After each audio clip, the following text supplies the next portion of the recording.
There is a quiet kind of suffering that nobody talks about. It is not the suffering of a man who has given up. It is the suffering of a man who has not. You wake up, you work, you push, you sacrifice things that other people are not willing to touch, and still nothing moves. The world keeps spinning, and you are standing in the same place, wondering if you are broken, wondering if you were ever meant for more than this. That feeling is not weakness. That feeling is a signal, and if you learn to read it correctly, it will become the most powerful thing that has ever happened to you. Here is something most people never figure out. Growth and success do not move at the same speed. Growth is invisible. It happens in the dark, in silence, in places no one else can see. Success is what appears later, much later.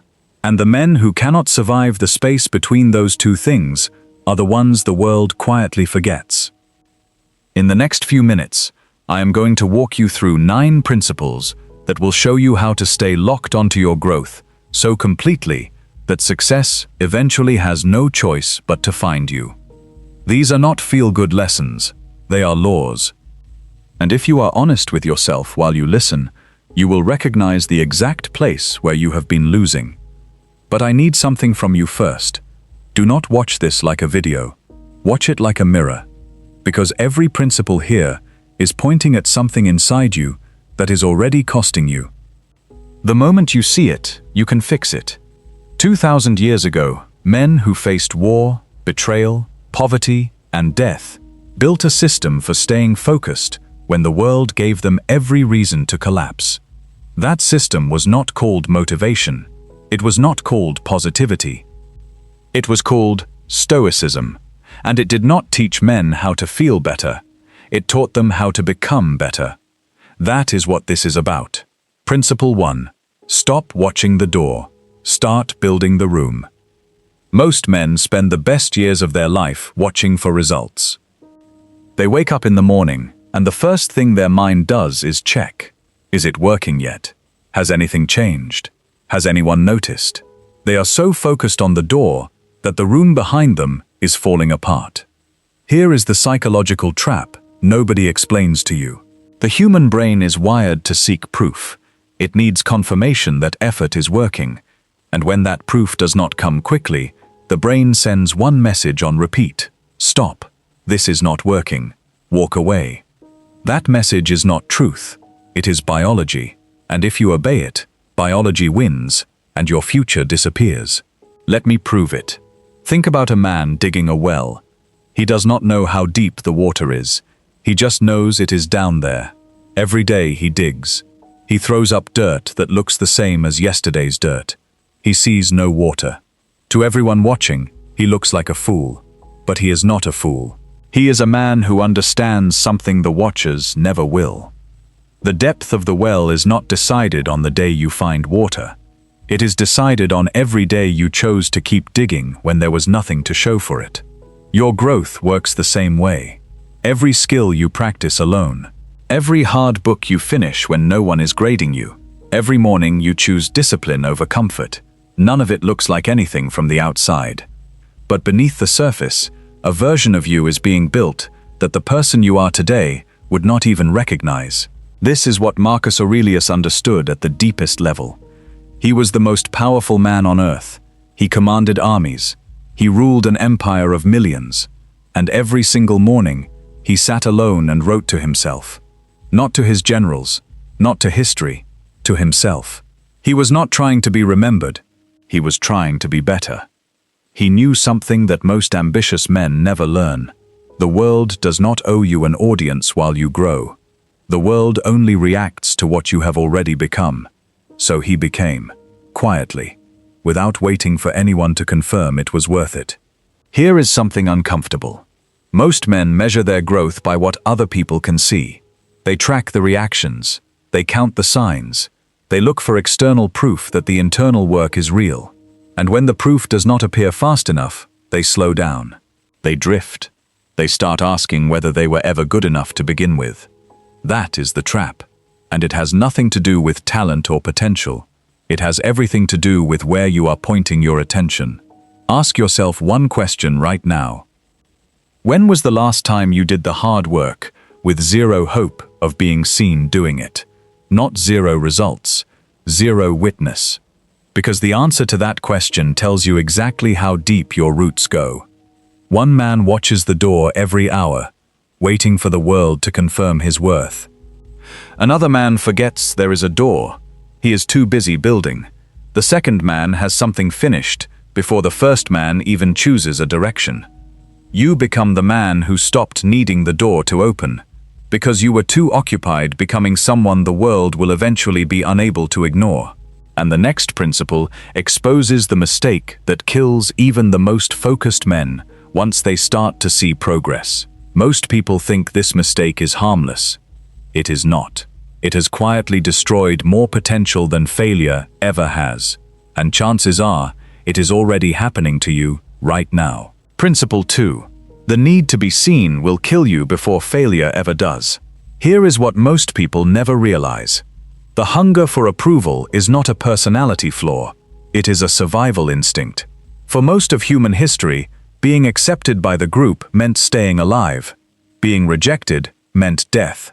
So your brain is not wrong for wanting to be seen, but your brain was built for a different world.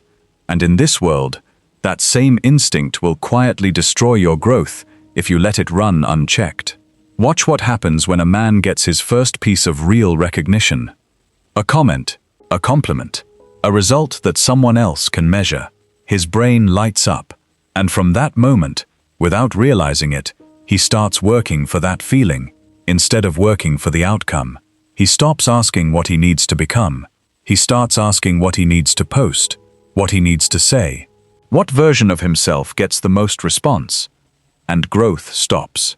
Not dramatically, quietly. Like a fire that loses oxygen so slowly you do not notice it going out until the room is cold. Epictetus was a slave.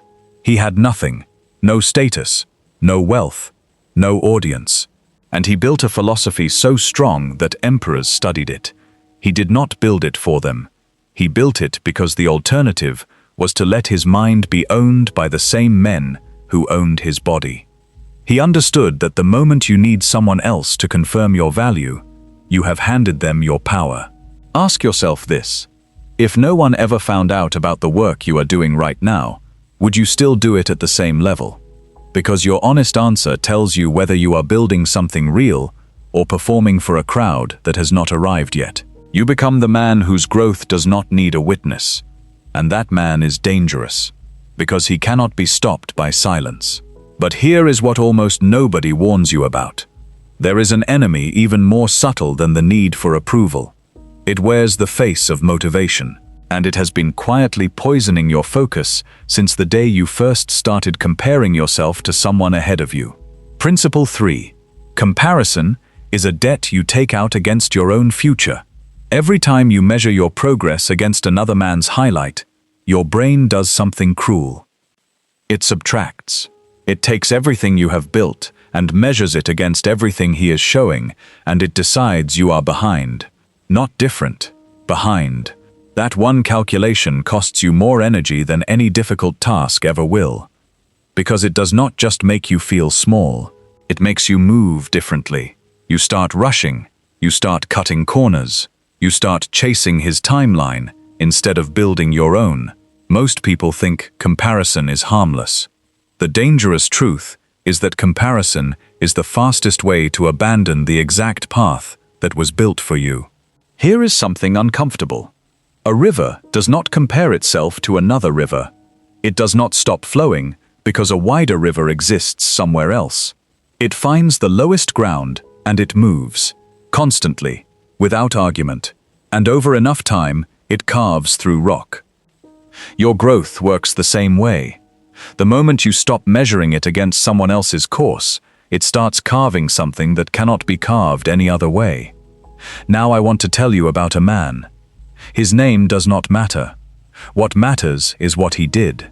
He spent 3 years building a skill that no one around him respected. His friends had moved ahead, at least on the surface. They had titles, they had things to show. He had nothing but a quiet room and a decision he made to himself every morning. One morning he almost quit.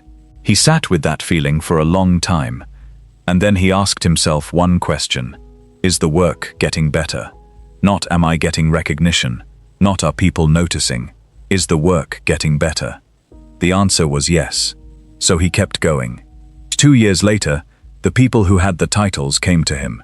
Not because he chased them, because he had become the only man who could do what he could do.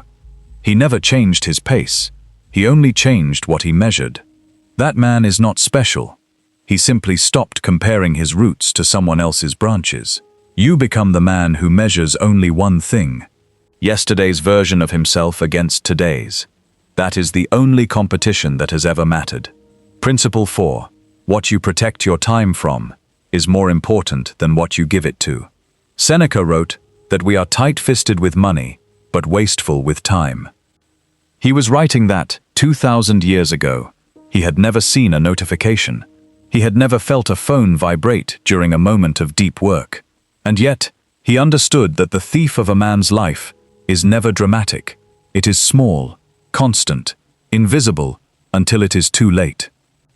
Every hour you give to something that does not build you is an hour that will never exist again. Not borrowed, gone. And the man you were supposed to become is waiting on the other side of all those hours you handed to things that did not deserve them. Guard your time like it is the last of it. Because one day it will be. You become the man who does not bleed hours. You become the man other people cannot distract. And that man does not chase success. He simply keeps building until success runs out of places to hide. Principle 5. Patience is not stillness. It is the most violent form of discipline. Most people are waiting. They think patience means sitting quietly and trusting the process. That is not patience. That is hope. Hope without work is just a comfortable way to stay exactly where you are. Real patience looks nothing like rest. It looks like a man who shows up on the days it hurts, who builds on the days no one is watching, who does not slow down when the results are quiet, but presses harder, because he knows the silence means the roots are forming where no one can see them. A man who is truly patient is not calm because nothing is happening. He is calm because he has decided nothing outside of him has the power to determine his pace. Here is something dangerous to sit with. The version of you that you are trying to reach already exists. He is on the other side of the decision you keep postponing. And every day you mistake patience for waiting, you push him further away. You become the man time cannot break, because you stopped fighting the season and started using it. And there is one final law that ties every principle in this script together. It is the one most men miss entirely, not because it is hidden, because it is too simple. And simple things are the easiest to walk past without seeing. Principle 6. Growth was never the path to success. It was always the destination. You came into this video believing success was somewhere ahead of you. A moment, a number. A day when something outside you would finally confirm what you had been building inside. But after everything you have heard today, you should be starting to see something different. Success is not a place. It is a reflection. It shows up in your life in proportion to the man you have become in private. Every principle in this video pointed at the same thing. Stop looking outward. Build inward. Stop measuring what the world can see. Measure what you are becoming when no one is watching. The man who does that, who wakes up every day committed not to results but to growth, is the man that success cannot avoid. Not because the world owes him anything, but because that kind of man produces something the world cannot ignore for long. 1 year from now, 2 men will exist. One will have spent that year checking whether his efforts were being noticed. He will be tired, bitter, slightly behind where he wanted to be. The other spent the same year focused on becoming. He will not be famous. He may not even be recognized.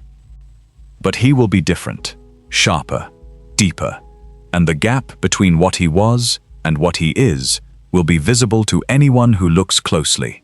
That gap is where success lives, not in applause, in the distance between who you were and who you refuse to stop becoming.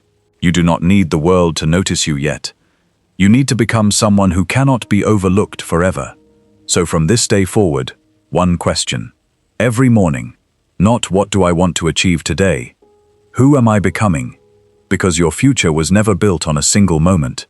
It was built on the answer to that question repeated quietly, every day, long before the world had any reason to pay attention. If that hit you somewhere real, drop the word discipline in the comments. Not for me, for the version of you that needed to hear it today.